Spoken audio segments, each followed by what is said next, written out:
Josephine jutted out her hip, flittered her grin, and stole the spotlight from Eva, the star.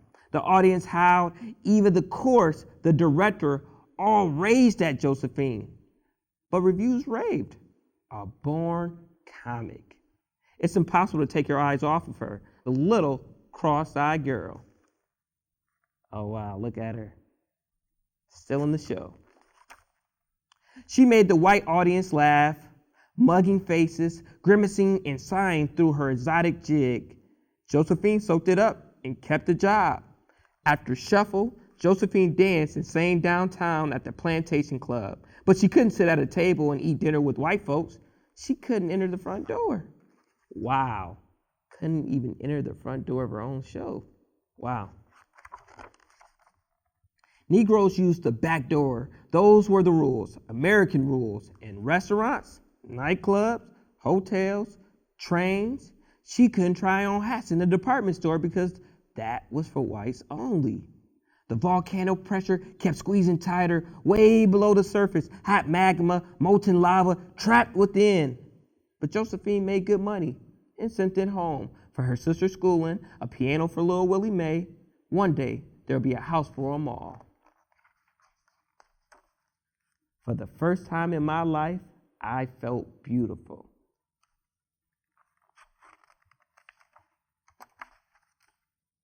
Performing at the Plantation Club, goofy, glamorous, sparkling, Josephine caught the eye of an elegant white lady, Caroline Dudley. She asked Josephine to perform in Le Revenu Negre in Paris, France. Paris? Oh, yes. Get ready for a blast. Get ready for Josephine. On the ship from New York, just like any good old American hotel, rich white flappers and sleek gentlemen strolled the upper decks. Josephine and the cast of the Le Revue Negre strutted the lower deck, segregated.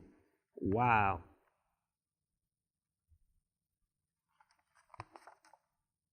They all landed in France together, boarded the French train together, and in the dining car, we were welcome. We couldn't believe our eyes. Were the French colorblind? The abellant troop of Harlem Negroes poured out of the train into rainy Paris, wearing vermilion, rose, yellow, and green plaid pants, polka dot skirts and shirts, outlandish hats tipped over ebony's faces, and every one of them laughing to the beat band. Vive le Revue! And from this jovial group, a teenager bronze in checkered overalls strode forth, smiled, and said, "So this is Paris." Josephine had arrived in the city of lights.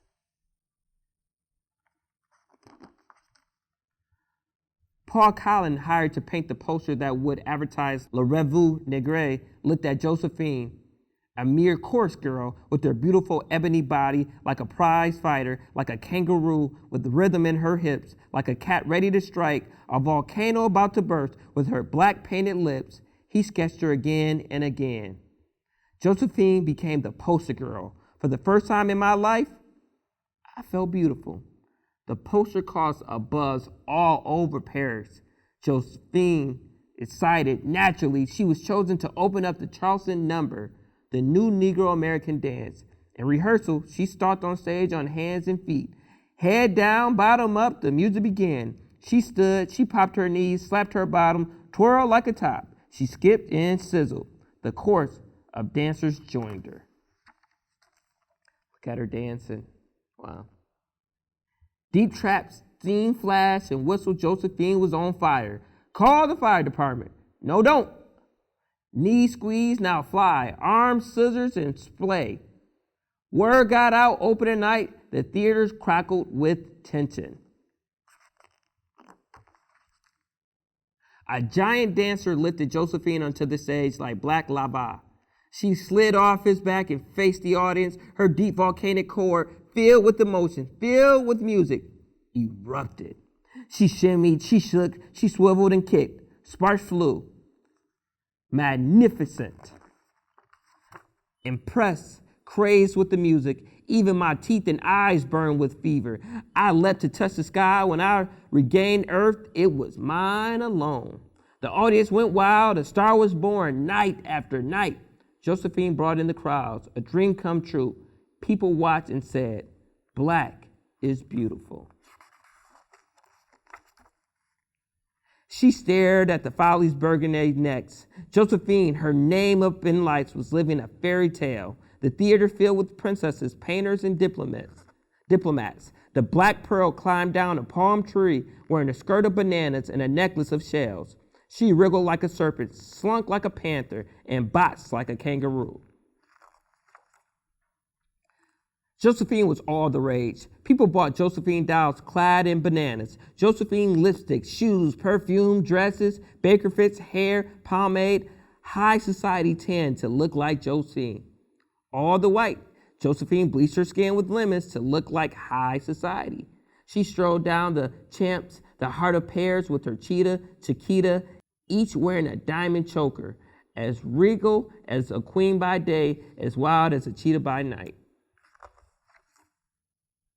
She made records, starred in movies, then a second and a third, all Cinderella stories like her own, rags to riches, from low life to no life to Paris high life. Josephine danced through Germany, Russia, Egypt, Sweden, South America. Her admirers sent her love letters, jewels, flowers, even automobiles. They loved her, were awed by her abandon, by daring nature. She was explosive and scandalous. What fun for Josephine. In Vienna, Austrians called her a devil, a savage, and riots erupted in the streets. Josephine was baffled. Her? A devil? But she had an idea. That night at the theater, dressed in a cream-colored gown, buttoned to the throat, she sang the Austrians' lullaby, Pretty Little Baby, a Negro spiritual from a time when Negro slaves were beaten by white masters. Who could call her a savage? It worked. The Austrians called her an angel. Another victory for Josephine. She glowed.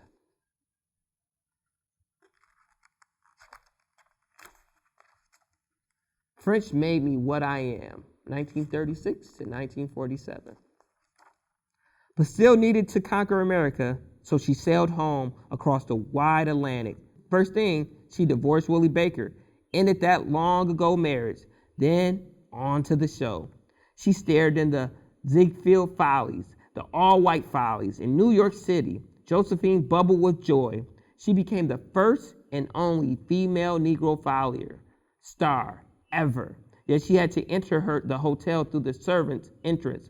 All the white stars ignored her. Worst of all, critics called her a Negro wench, buck-toothed, a dime a dozen. She exploded with the scandalous blast. A Negro wench indeed? But those reviews made her more determined than ever to fight for her race. Life is a series of summits, and behind each crust looms another peak to be scaled. Back in France, she made the most of her volcanic steam. To recover from the hurt, she became a stunt pilot. Flew the loops over the countryside, met a millionaire in midair, and married him.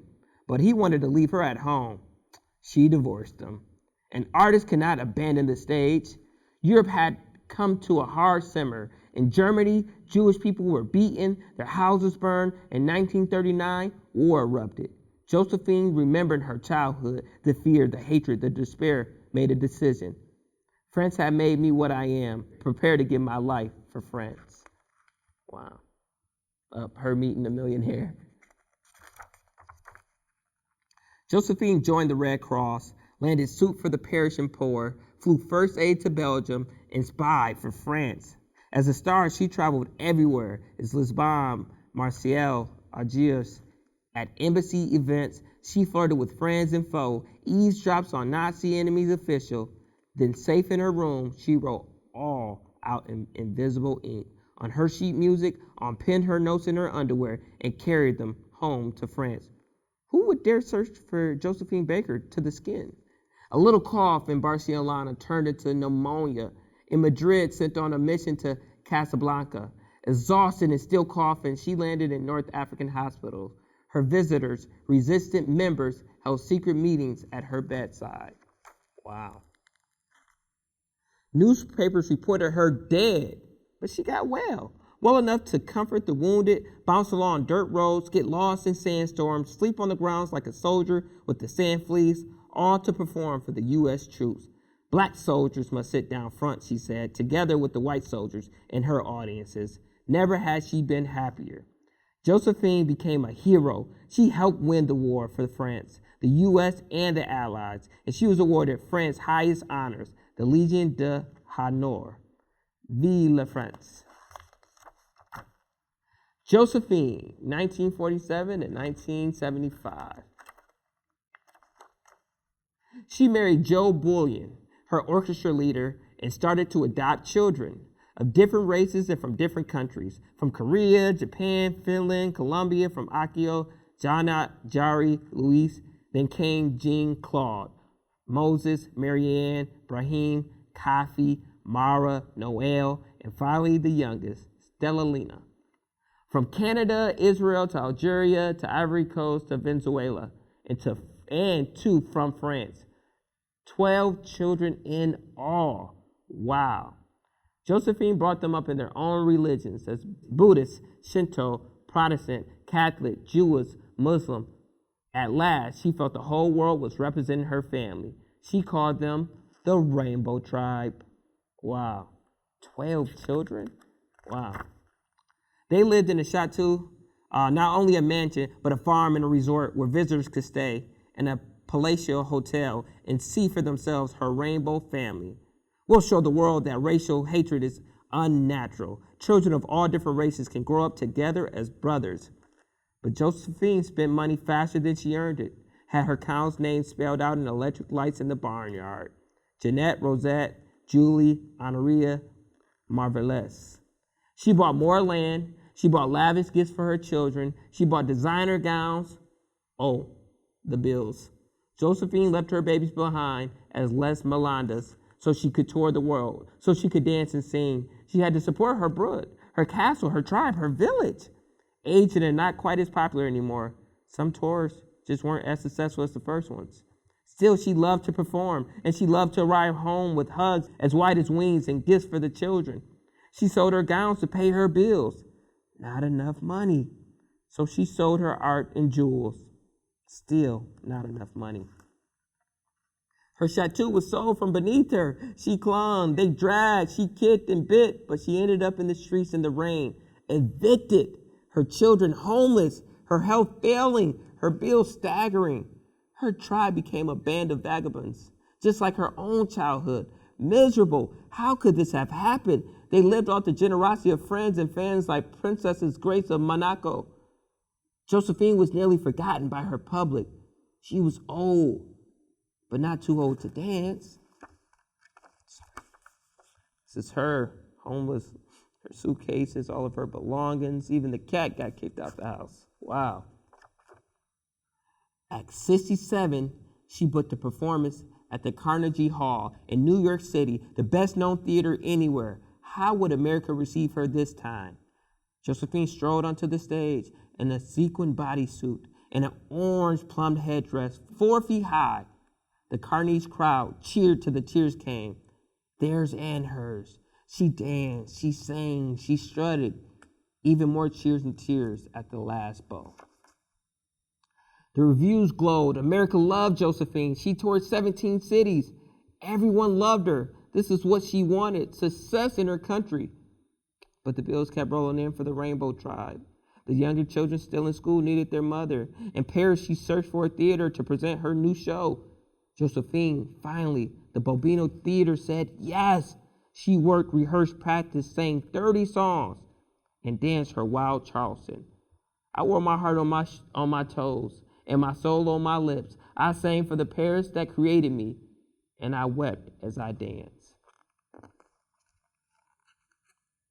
She received her best reviews ever. This is not just a comeback. This is an eternal return. Rave. Paris has opened its arms to Josephine. Once again, her doctor said rest. She couldn't. After the open celebration of Josephine, she was up half the night partying. Victory was too sweet. She was ready to go to the next cabaret. No one could join her. Too tired, they said. The cast took her home to bed. She went to sleep and never woke up. News spread around the world. This time it was true. Josephine had died. Parents gave her the funeral of a queen. A hearse covered with flowers carried her coffin slowly through the streets. Hundreds of police locked arms to stop the crowds from crushing the hearse. A voice in the crowd said, "Elle est morte." She is dead. She is immortal. As she wished, Josephine died breathless, bent at the end of the dance. The end. Wow, that was an amazing story. Kudos to Josephine and all the barriers she broke through in her amazing life.